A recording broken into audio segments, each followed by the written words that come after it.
Assalamualaikum warahmatullahi wabarakatuh. Waalaikumsalam warahmatullahi wabarakatuh. Pemirsa Badilak TV, jumpa lagi dalam acara yang keren ini, Tokoh Bicara. Saya, AZ Anam, akan memandu Anda pada edisi kali ini. Bintang tamu kita pada episode ini adalah ilmuwan yang luar biasa. Beliau punya perhatian yang serius terhadap syariah dan kesyariahan di Indonesia. Dan satu lagi nih, beliau juga punya perhatian yang istimewa terhadap peradilan agama. Sebelum saya berbincang-bincang lebih jauh dengan beliau, izinkan saya untuk mendeskripsikan biografi singkat beliau dalam sebuah narasi. Yang bernas, yang bersahaja. Ia adalah ilmuwan bernas yang penuh karisma, panutan bagi sivitas akademika. Tegas dan lugas adalah karakter utamanya. Namun, jangan salah sangka. Tawadhu dan bersahaja tak pernah lepas dari kepribadiannya. Kiprah-kiprahnya tak dapat dihitung dengan jari. Mulai dari mendirikan ISMI hingga menjadi ketua HISI. Di MUI, ia banyak memberikan arti. Universitas adalah wahananya untuk mengabdi. Di sanalah ia menggapai makom tertinggi. Selaksa karya telah ia torehkan sebagai prasasti cinta pada keilmuan. Tangan dinginnya dibutuhkan dunia perbankan. Dalam ekonomi syariah, beliaulah rujukan. Soal penghargaan, Anda tidak perlu ragu. Itu sudah tradisinya dari belasan tahun yang lalu. Anugerah Islamic Finance pernah ia pangku, dan Tokoh Syariah 2022 itu yang paling baru. Baik, inilah tokoh kita, Profesor Dr. Haji Muhammad Amin Suma. Assalamualaikum, Prof. Waalaikumsalam warahmatullahi wabarakatuh. Apa kabar, Prof? Alhamdulillah, baik, sehat, walafiat. Di tengah kesibukan Prof, alhamdulillah Prof masih menyempatkan diri untuk mengunjungi kita di studio Badilak TV. Terima kasih, Prof. Sama-sama, Mas Anam. Selain kesibukan sebagai guru besar, Prof, ya, apa saja sih kesibukan Prof, kegiatan Prof atau organisasi apa saja, Prof, yang Prof tekuni? Ya, selain sebagai akademisi yang tentu terlibat dengan urusan Tridharma perguruan tinggi, ya, pendidikan, pengajaran, penelitian, dan pengabdian pada masyarakat, ya, itu sudah menjadi tradisi baik yang harus dilakukan setiap saat, kapanpun dan dimanapun. Nah, dalam konteks pengabdian masyarakat, ya, seperti yang Mas Anam dan kawan ketahui, saya sekarang masih alhamdulillah memimpin Ketua Umum MPN HISI, Majelis Pengurus Nasional Himpunan Ilmuwan dan Sarjana Syariah Indonesia. Juga aktif alhamdulillah di Komisi Fatwa Majelis Ulama Indonesia Pusat sebagai wakil ketua. Di DSN, di IAII masih aktif. Di Dewan Masjid Indonesia masih aktif, dan lain sebagainya. Itu, Mas Anam, lebih kurang. Luar biasa sekali, Prof, ya. Di umur yang sudah menua tapi kesibukannya masih luar biasa. Kita sangat bangga punya orang tua seperti Prof ini. Tentu sebagai ilmuwan yang aktivitasnya banyak sekali, saya juga membaca Prof banyak sekali mendapat penghargaan, Prof. Apa saja sih, Prof, penghargaan yang pernah Prof raih selama ini, Prof? Ya, kadang-kadang terus terang saya tidak mengingat-ingat, ya, Mas Anam, ya. Diberi, ya, terima kasih, alhamdulillah, syukur gitu kan. Tetapi kalau disuruh ingat-ingat itu, ya, lupa gitulah. Yang alhamdulillah saya syukuri mulai sejak ibtidaiyah SD sampai di perguruan tinggi, hampir selalu mendapatkan piagam penghargaan gitu kan. Kalau nggak juara 1 ya kurang bagusnya juara 3 masih ada. Alhamdulillah ya. Alhamdulillah. Pernah menjadi sarjana muda teladan terbaik, kemudian sarjana syariah teladan. Lalu waktu itu juga sempat menjadi dalam mengikuti capeg PNS itu menjadi juara keempat gitu ya. Pernah menjadi dosen favorit nomor 6 se-UIN Jakarta dan lain-lain. Sebagai ASN, alhamdulillah sudah mendapatkan sertifikat 10 tahun dan 25 tahun. Nah sekarang memasuki tahun ke-41 atau 42 ini sebagai ASN. Artinya penghargaan dari negara maupun dari masyarakat alhamdulillah banyak gitu ya. Termasuk saya pernah menjadi salah satu anggota mufti di Asia Tenggara yang berpusat di Malaysia, sekaligus saat saya di sana menjadi visiting professor gitu ya di Malaysia. Dan terkini tadi sudah disampaikan oleh Mas Anam tadi gitu ya. Tokoh Syariah 2022. Begitu, itu mewakili kalangan ulama. Iya. Yang mewakili akademisi diraih tahun 2013. Oh begitu bro. Iya, jadi sudah dua-duanya diperoleh. Alhamdulillah. Diberi bukan diperoleh. Diberi, maaf. Diberi. Bersama Pak Erick Thohir kemarin ya? Iya, bersama Pak Erick Thohir kemarin. Sama Pak itu. Ini kita bicara soal HISI Prof ya? Oh iya, baik. HISI berdiri di 2008 Prof. Ya. Apa saja sih Prof program-program atau kerjasama yang sudah dilakukan antara HISI dengan Badilag atau dengan peradilan agama pada umumnya Prof? Ya, terima kasih. Kalau boleh saya umpamakan, HISI ini memang didirikan atas inisiatif Fakultas Syariah dan Hukum UIN Syarif Hidayatullah Jakarta mewakili IAIN dan STAIN seluruh Indonesia, khususnya fakultas atau jurusan syariah dan kesyariahan. Karena itu diistilahkan HISI ini kelahirannya dibidani oleh Fakultas Syariah UIN Jakarta dan lain-lain. Sementara ayah kandungnya saya istilahkan adalah Peradilan Agama Badilah. Jadi ada ibu kandung, ada ayah kandung. Karena yang tidak punya ayah kandung hanya Siti Maryam saja, Nabi Isa Gana. Semuanya punya ayah kandung, punya ibu kandung. Nah ini lebih kurang, dan wallahu a'lam bishawab, sejak berdirinya di 2008 saya sampai sekarang masih diminta menakodai MPN HISI ini. Jadi periode keempat ini. Apa sih yang sudah diperbuat? Ya mungkin kalau untuk dengan Badilag, saya kira kawan-kawan Badilag yang merasakan kira-kira kayak apa ya. Salah satunya ya berbetulan Mas Arif ini sejak masih muda belia ini, sejak awal-awal tuh diadukan terlibat dengan keisian ini. Yang pasti hampir semua kegiatan-kegiatan yang sifatnya menasional itu selalu HISI itu melibatkan perguruan tinggi dan peradilan agama, utusannya Badilag ya. Ditambah dengan para praktisi, karena anggota HISI itu sebenarnya walaupun kadang-kadang tanda kutip kurang dimengerti seakan-akan hanya melulu alumni Fakultas Syariah dan warga peradilan agama, sejatinya enggak. Karena syariah yalma, salah satu artinya syariat itu adalah air. Karena itu ketua umum pertama di Provinsi Papua itu justru Insinyur Kasibi, orang insinyur perairan gitu ya. Itu kami meyakinkan beliau supaya berkenan itu, karena memang kawan-kawannya mempercayakan kepada beliau, baru beliau bisa menerima setelah saya katakan silakan Anda buka kamus atau ensiklopedi, satu di antara arti syariah itu adalah ya alma. Sehingga mau dia. Lalu apa kerjasamanya yang agak monumental? Iya, bro.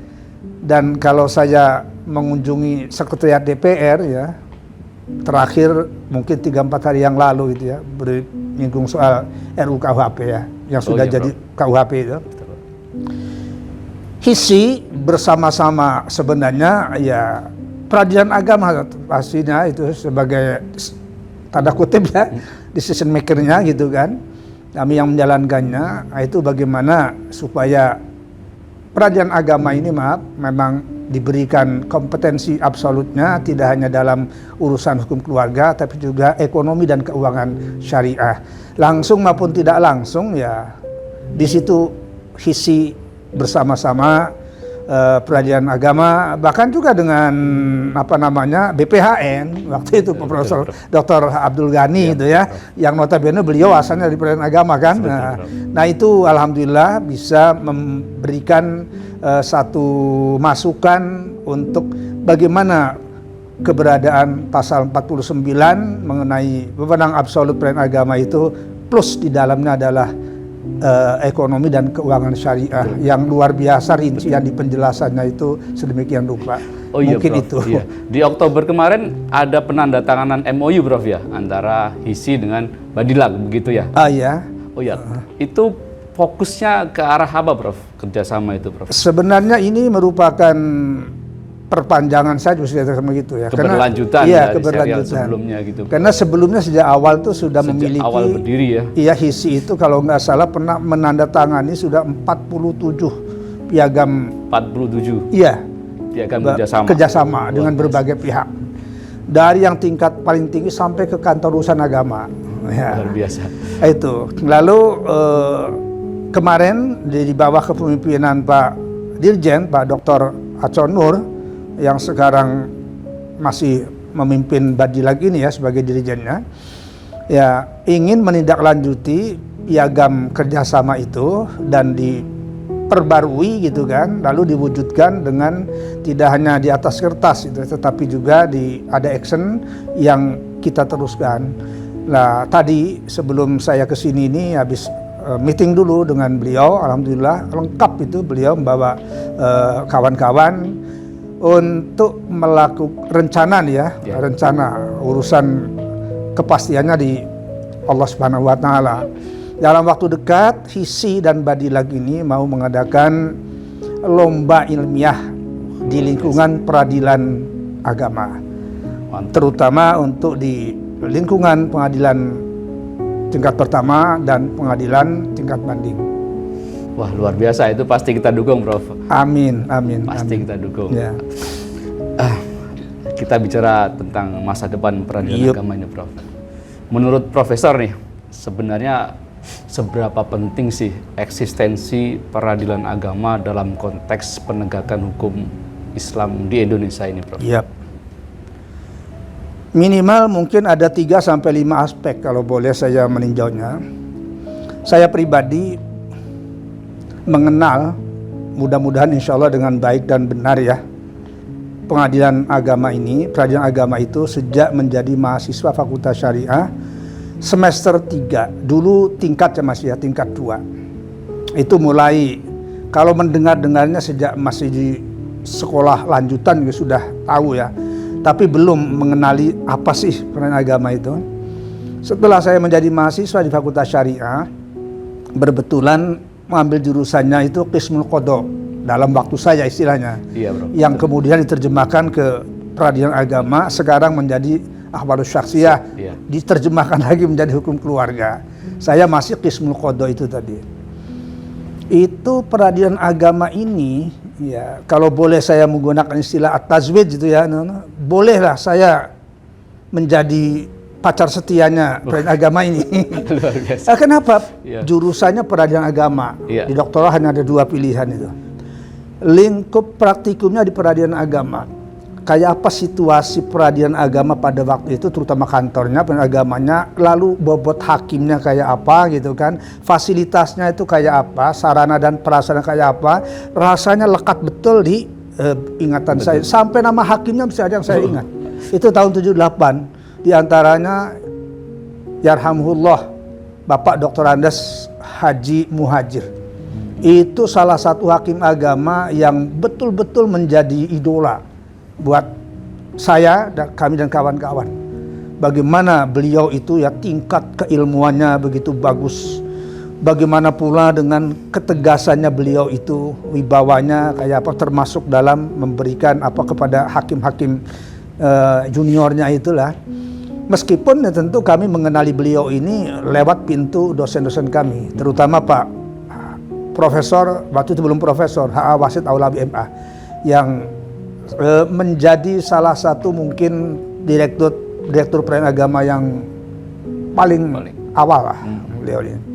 Sehingga waktu saya praktik kemana-mana itu ya berkat kehebatan beliau inilah diterima dengan baik oleh semua kalangan pimpinan agama. Ya karena Pak Wasid Aulawi itu pernah menjadi direktur pimpinan agama. Ya, masih di bawah Dirjen Masyarakat Bimas Islam ya waktu itu ya. Nah itu istilahnya kan.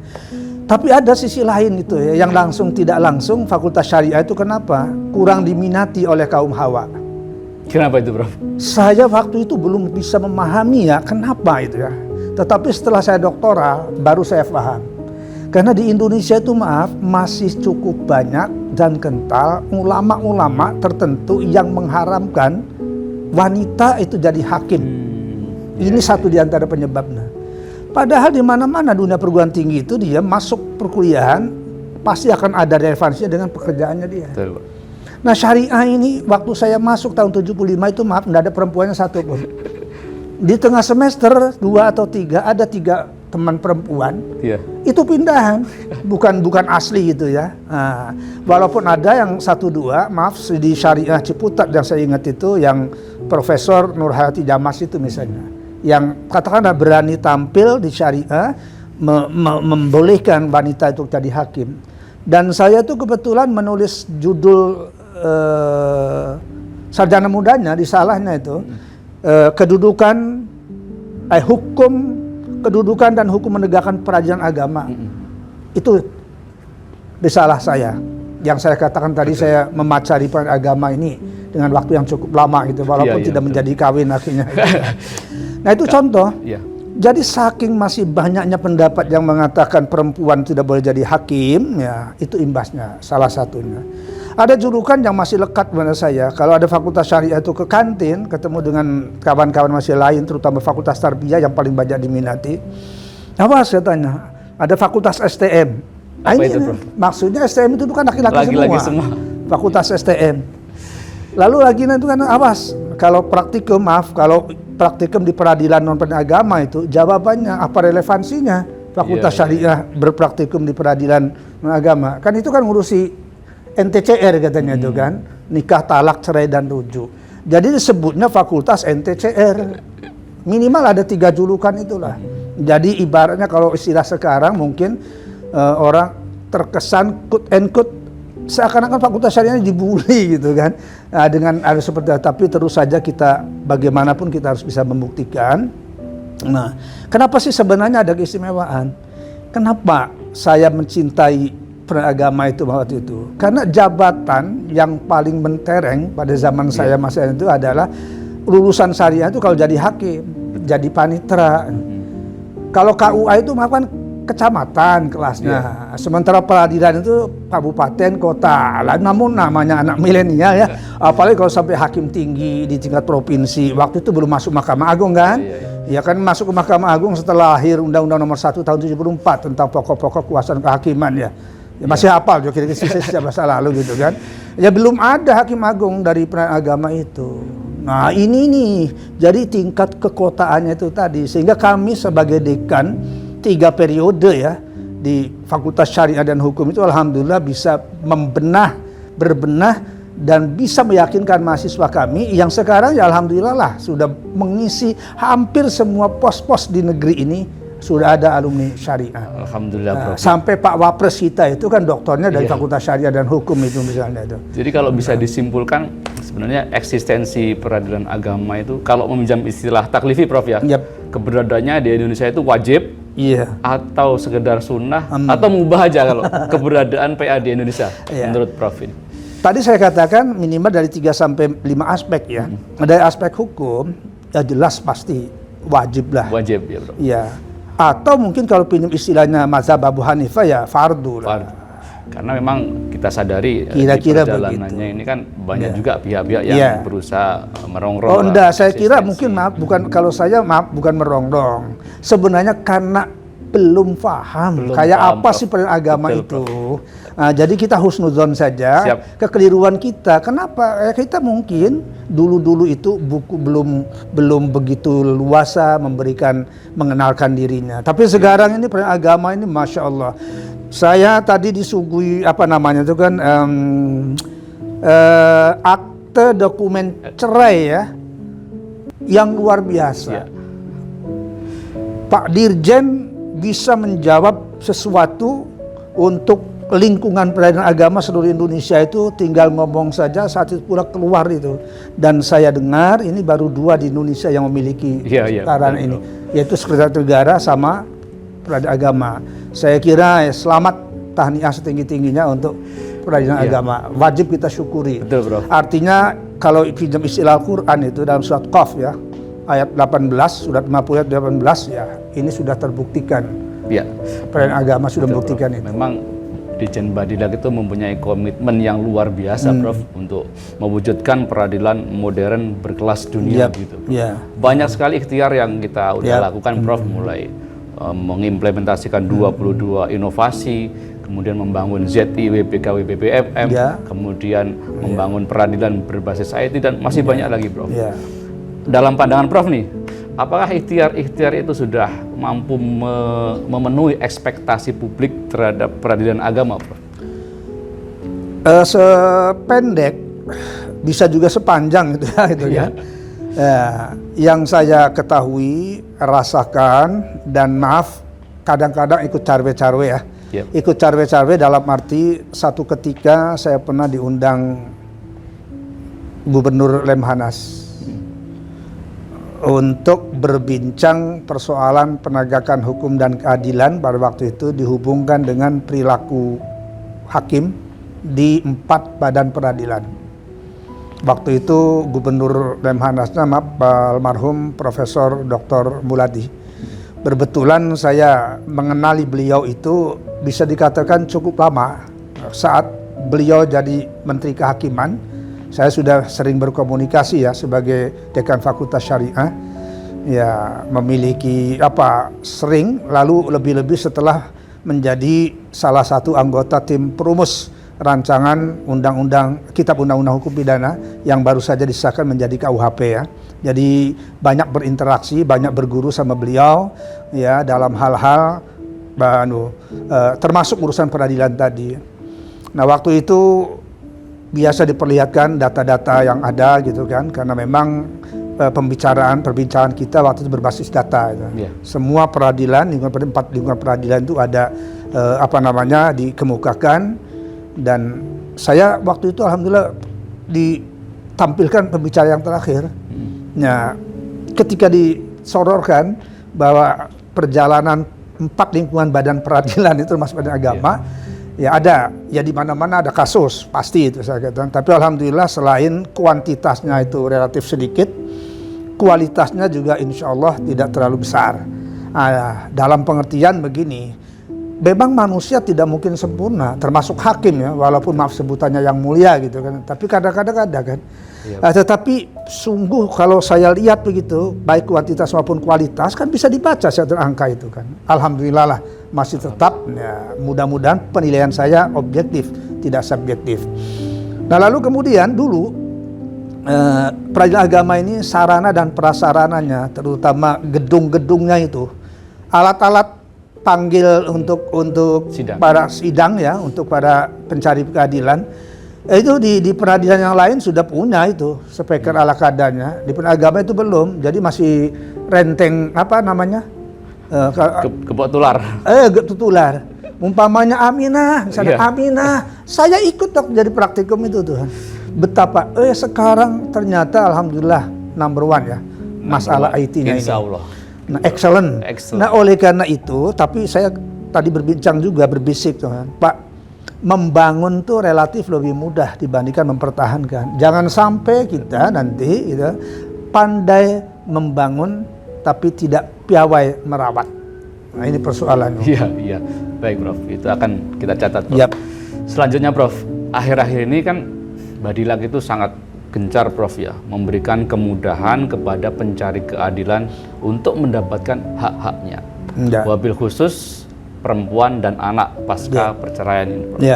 Tahun lalu Badilag telah menerbitkan paket kebijakan begitu, Prof, policy brief yang berisi tentang perlindungan hak-hak perempuan dan anak pasca perceraian.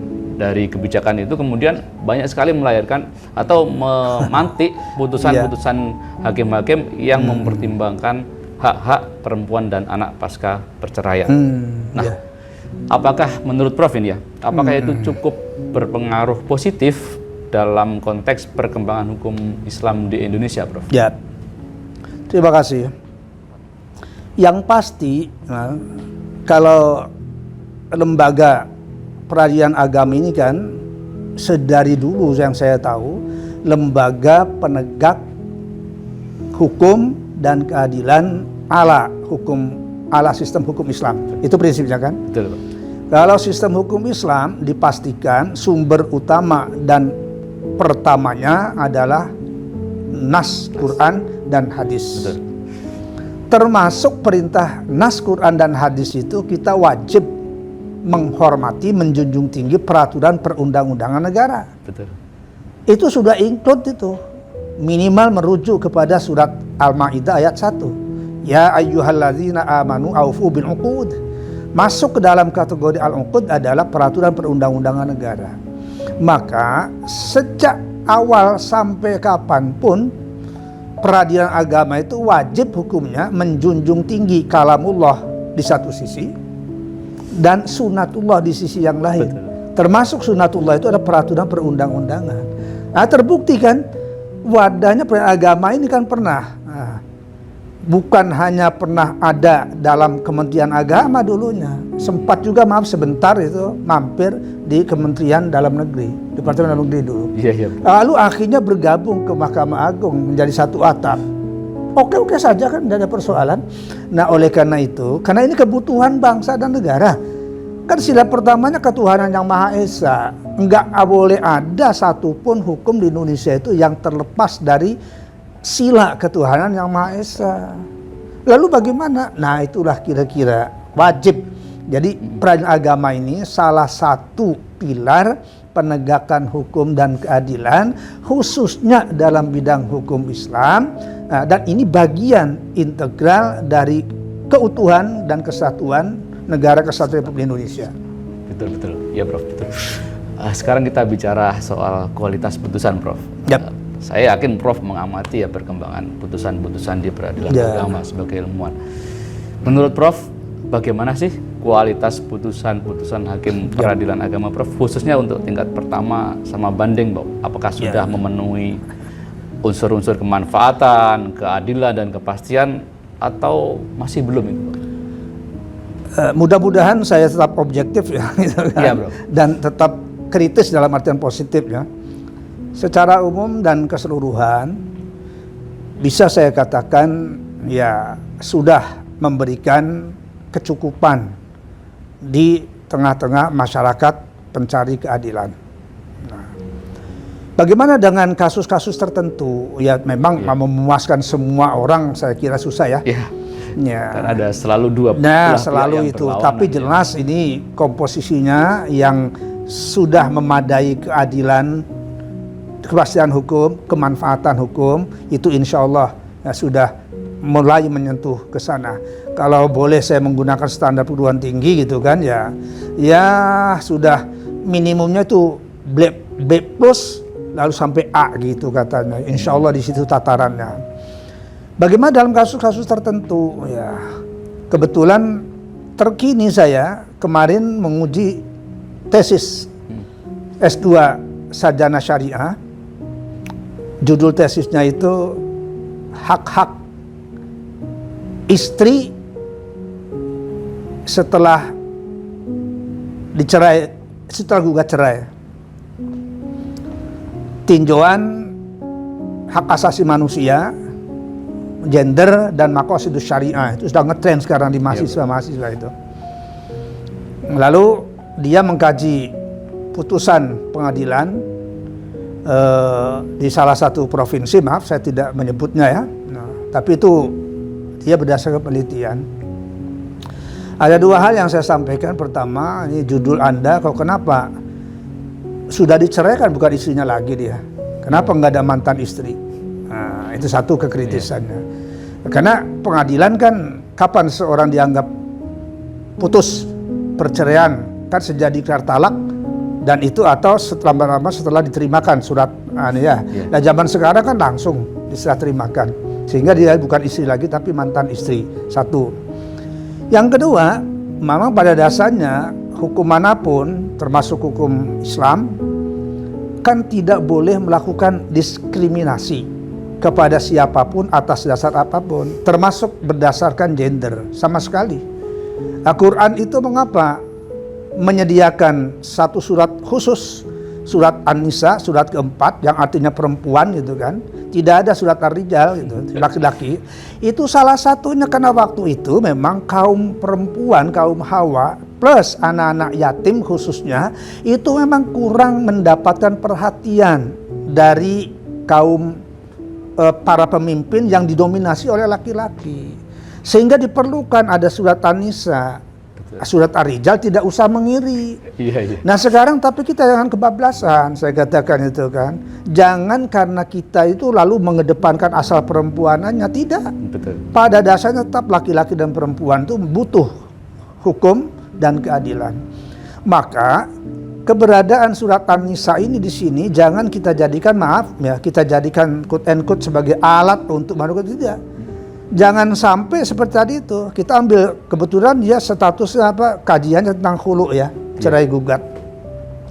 Khulu itu kan kasusnya di zaman Nabi terjadinya. Ada perempuan yang dinikahkan oleh orang tuanya, sebenarnya si perempuan tidak suka, tidak antarodin. Maka dia menyampaikan keluhannya itu kepada Rasul. Nah, lalu Rasul membuka pintu untuk melakukan khulu atau talak tebus ya, cerai gugat. Nah sebatas ini apa yang diberikan itu? Dia harus rela mengembalikan mahar sebidang tanah dari suaminya. Nah sekarang Anda mengadukan itu kan demi melindungi hak perempuan, dia yang gugat cerai, Anda klasifikasikan ada 3 hak yang harus diterima oleh dia. Nah ini saya sampaikan kekritisan ilmiahnya, saya katakan maaf, kalau untuk memberikan itu yang disebut dengan hak mut'ah, pemberian tanda kutip hiburan, sudah nggak ada relevan menurut saya ini atas dasar perempuan, nggak bisa. Karena dia ini menggunakan hak dia khulu. Kenapa harus mendapatkan mut'ah? Kalau hak nafkah selama ini dia mungkin tidak dinafkahi padahal masih sisanya, saya setuju. Mengapa saya katakan setuju tentang hak mut'ah ini? Karena ilmu hukum mengajarkan pendekatan ilmu hukum itu setidak-tidaknya didasarkan pada 3 pendekatan. Yang pertama pendekatan filosofis, yang kedua pendekatan normatif, yang ketiga pendekatan sosiologis. Nah, secara filosofis tadi saya katakan hak setiap manusia, laki-laki maupun perempuan bisa dikatakan pada dasarnya sama. Yang beda itu ada ditentukan oleh status masing-masing. Dalam hal ini suami dan istri. Lalu filosofinya di mana? Kenapa misalnya si perempuan tuh umpamanya haknya ini dalam urusan talak cerai? Ya prinsipnya memang ikrar talak ada pada suami. Tetapi istri tetap tidak dihilangkan hak asasinya, yaitu lewat pintu khulu, gugat cerai itu. Nah, ketika gugat cerai itu kan berarti ada faktor yang menyebabkan si istri ini minta diceraikan, dipisahkan oleh suaminya. Lalu ada hak-hak tadi, kalau untuk hak dia, hak nafkah, karena dia status sebagai istri, ya. Kenapa hak mut'ah? Hak mut'ah namanya hak hiburan. Nah sekarang siapa yang dihibur? Kan suaminya yang diminta diceraikan oleh istrinya. Mestinya dihibur suaminya gitu kan logikanya ya, logika hukumnya. Nah sekarang kok tidak. Lalu ada hak madiyah. Hak madiyah itu sebenarnya idem dito dengan hak nafkah yang belum diserah terimakan oleh si suami kepada istri. Yang ingin saya garis bawahi artinya hak mut'ah itu betul-betul menjadi kepastian hukumnya ada di tangan majelis hakim itu sendiri. Kenapa tadi saya katakan kalau ketika tolak ada hak mut'ah itu sangat mudah diterima oleh akal pikiran, tapi ketika dia terjadi khulu masih ada hak mut'ah juga mungkin perlu dipertimbangkan. Itu barangkali Mas Anam. Terima kasih Prof pencerahannya Prof. Selanjutnya Prof, Direktorat Jenderal Peradilan Agama kan sudah banyak melakukan ikhtiar ya untuk mewujudkan peradilan modern berkelas dunia. Tapi tentu ya masih ada saja ya kurangnya atau lemahnya begitu. dalam pandangan objektif Prof nih, apa sih sebenarnya yang masih kurang, yang masih lemah di Direktorat Jenderal Peradilan Agama ini dan yang perlu dibenahi mendatangnya? Itu Prof. Iya. Kurang lebih sebulan lalu saya diminta untuk jadi narasumber di grup pengajian hakim-hakim pelayan agama se-Indonesia ya. Dan insya Allah tanggal 24 ini saya diminta lagi gitu kan. Ya, alhamdulillah waktu itu Bapak Hakim Pengawasan menyampaikan data-data kinerja para hakim, termasuk hakim pelayan agama. Ini kan faktanya ada ya, yang kasus-kasus tertentu. Nah karena itu namanya ini karena ditanya ya, berdasarkan atau mengacu kepada data yang disampaikan oleh pengawasan itu tadi, berarti masih tetap ada titik lemah. Titik lemah ini salah satunya berhubungan dengan urusan mental spiritual. Walaupun penyebabnya bisa beragam gitu kan. Ada karena memang kita tahu hakim itu tidak bisa, jangankan untuk satu majelis ya, untuk di pengadilan yang sama pun suami istri misalnya kan tidak diperkenankan ya oleh undang-undang. Nah persoalannya mungkin hemat saya itu, saya yakin kalau untuk hakim-hakim yang yang bisa mengatur, memanage kehidupannya gitu ya, dengan kearifan, dengan pengalamannya, dengan integritas, dengan moralitasnya, dengan kecerdasannya itu insya Allah bisa mengatasi masalah. Karena kalau saya lihat, kalau dari sisi misalnya perimbangan kesejahteraan secara material ya, rasa-rasanya sudah sejak sekian tahun yang lalu lah ya, remunerasi di lingkungan peradilan tuh bisa dikatakan lebih dulu dibanding di kampus ya, sebenarnya saya ketahui. Dari sisi itu bahwa manusia masih kurang saja, itu sejak zaman hakim di zaman Rasul juga ada yang mengatakan ya, kalau dengan gaji sekian dinar ini ada hakim yang merasa belum puas, belum kecukupan, nah itu tandanya hakim ini tidak mensyukuri nikmat, kata beliau lah. Lalu kemudian bagaimana dengan istiqomah atau dengan integritas tadi, itulah bahasa filsafat kenabiannya, sifat kenabiannya mungkin dengan sidik, amanah, tablik, fatona ya. Nah di sini memang kehebatan hakim itu justru harus terbuktikan memang oleh kinerjanya yang lalu memberikan kepuasan sesuai dengan rasa keadilan pada pencari keadilannya itu sendiri. Walaupun saya katakan tadi urusan puas tidak puas itu kan sebenarnya tergantung kepada emosinya, relatif ya. Tetapi kalau itu terjadi, karena faktanya tadi kan ada gitu kan, ya kasusnya kenapa, saya yakin Mas Anam dan kawan-kawan jauh lebih tahu karena ada datanya. Tapi saya membuka dari luar, ini menjadi catatan tersendiri, termasuk saya sebagai pendidik, di mana alumni Fakultas Syariah dan Hukum itu paling tidak sebagiannya menjadi hakim-hakim di peradilan agama, selalu mengingatkan tentang bagaimana seyogyanya menjadi hakim. Nah, dan ini kita perlu luruskan juga, maaf ya, termasuk di masyarakat kita. Saat saya kuliah di Fakultas Hukum, ada di antara dosen saya itu yang mengartikan hadis bahwa 2/3 hakim itu akan masuk neraka. 2/3 hakim ya. Hanya 1/3 yang masuk surga, maaf.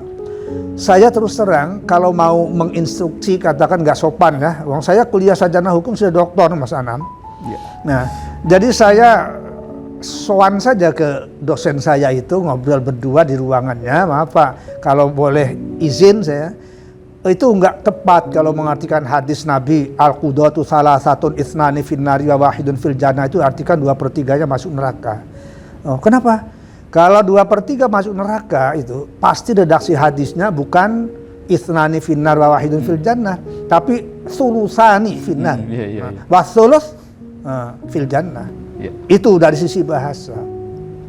Dan sebenarnya memang komposisi hakim ini kan ada 3 tipologi menurut saya. Ada hakim yang berilmu dan menerapkan ilmunya. Betul. Ada hakim yang kurang atau bahkan tidak berilmu gitu kan, Ya, ini hampir pasti nggak mungkin menerapkan kebenaran. Nggak tahu kok dia. Yang ketiga ada hakim yang tahu ilmunya ada, tetapi tidak menerapkan keilmuannya itu.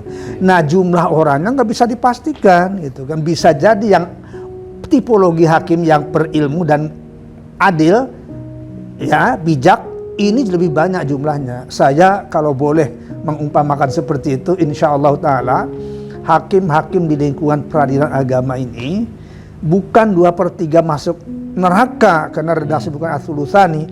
Saya kok malah alhamdulillah berdasarkan data yang disuguhkan itu tadi itu kan, insya Allah Ta'ala hakim-hakim peradilan agama ini kalau boleh mungkin dibalik 2/3-nya itu insya Allah akan masuk surga. Masuk surga semua aja.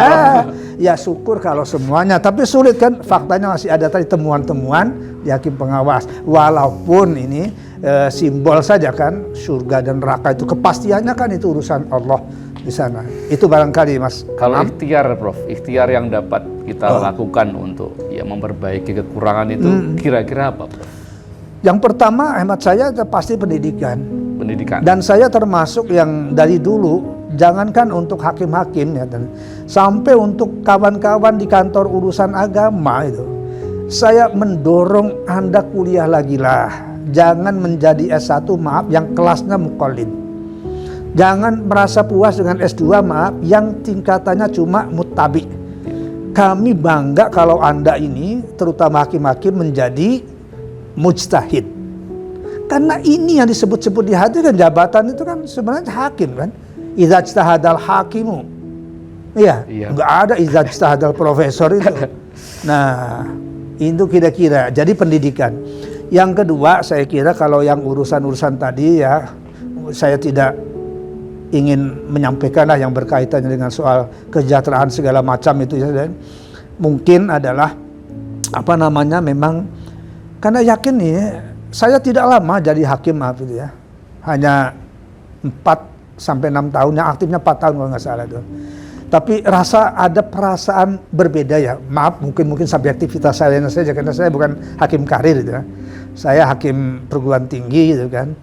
Tapi merasakan ada perbedaan memang, tantangan ketika saya menjadi dosen sampai sekarang sudah 42 tahun ya, dengan ukuran saya selama menjadi hakim 4 tahun sampai 6 tahun. Ada hal-hal maaf yang saya nggak bisa membahasakannya kayak apa, tapi tantangannya cukup mungkin orang bisa mengatakannya cukup dahsyat lah gitu kan. Meskipun saya nggak pernah mengemukakannya kayak apa, biarlah saya nikmati saja gitu kan. Nah ini saya mengukur dari hakim dari hakim peradilan agama walaupun hanya mengurusi urusan keluarga ya, bisa dikatakan bukan hakim publik kasarannya gitu kan. Ada orang menyebut hakim domestik maaf, tetapi yang namanya urusan pencari keadilan itu ya masalah-masalah yang khas sekalipun tetap berdampaknya luas. Berdampaknya kepada siapa? Saya yakin hakim jauh lebih tahu.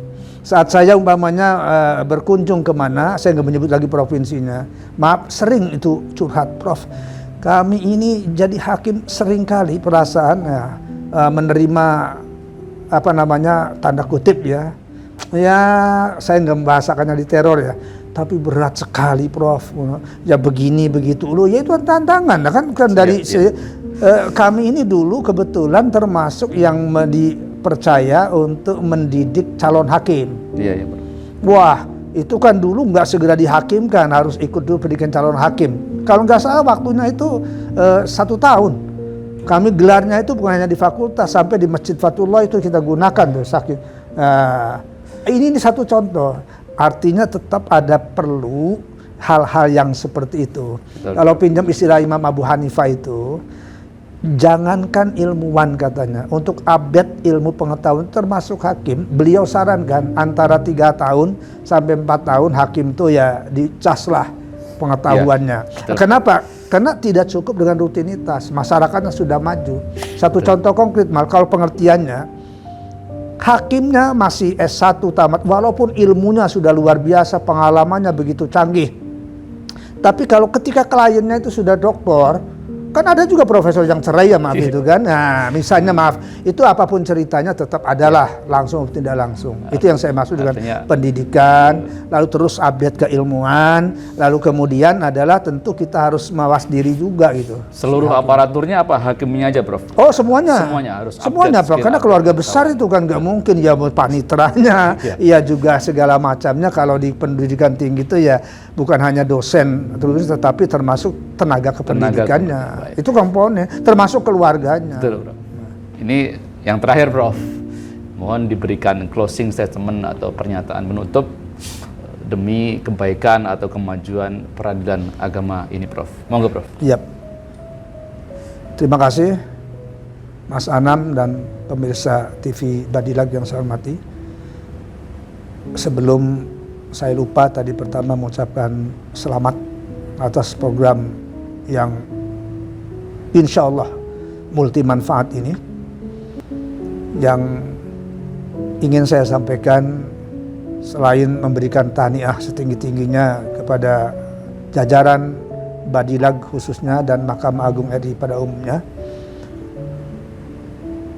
ini wajib bukan semata-mata harus ditingkatkan, tapi juga memang betul-betul dikawal. Karena membangun relatif lebih mudah dibandingkan dengan merawat, apalagi mensyukurinya. Ini bukan hanya untuk hari ini, pekan ini, bulan ini, tahun ini, tapi mudah-mudahan ke depan Mahkamah Agung RI umumnya dan Badilag pada khususnya sudah mampu membuktikan eksistensi dirinya dan tidak dalam waktu pendek tapi betul-betul diwariskan kepada anak bangsa dan negara Republik Indonesia tercinta ini. Demikian, terima kasih. Assalamualaikum warahmatullahi wabarakatuh. Waalaikumsalam warahmatullahi wabarakatuh. Terima kasih banyak, Prof, atas pencerahannya. Insya Allah akan sangat bermanfaat bagi kami khususnya dan bagi Indonesia pada umumnya. Pemirsa Badilag TV yang kami banggakan, yang kami cintai, begitulah wawancara kita dengan tokoh yang luar biasa, yang bertabur prestasi. Kami yakin bahwa peradilan agama akan semakin maju dan semakin terdepan nantinya. Pada sesi ini akan saya akhiri dengan sebuah pantun. Merangkai kata di ujung senja, mendendang lagu di batas kota. Jangan lewatkan tokoh bicara selanjutnya. Bintang tamu keren siap menyapa Anda. Demikian acara tokoh bicara. Ada kurang lebihnya kami mohon maaf, dan kritik dan saran senantiasa kami harapkan. Cukup sekian. Wassalamualaikum warahmatullahi wabarakatuh. Waalaikumsalam warahmatullahi wabarakatuh.